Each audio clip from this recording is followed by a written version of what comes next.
আসসালামু আলাইকুম এভরিওয়ান। তো আমরা যেটা বানিয়েছি এই প্রজেক্টটা সেটা হচ্ছে mini refrigerator with vending machine. তো এটার মধ্যে আমরা অনেক কিছু ইউজ করছি, পেন্টিং মডিউল, পাওয়ার সাপ্লাই, বিভিন্ন ধরনের জিনিস আছে যেগুলো আমরা না এখন আমরা আসি এটার মেইন কাজটা, যেটা কাজটা করি আমরা এখানে যে একটা অবজেক্ট সেন্সর বা একটা কয়েন ডিটেক্টর সেন্সর দিয়েছি যেটা ওয়েট সেন্সর করবে।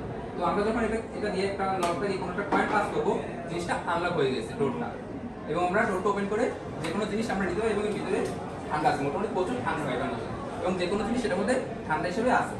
ঠিক আছে, এইগুলো এটার কাজটা। এখন আসি এটা কীভাবে মানুষের উপকার করতেছে।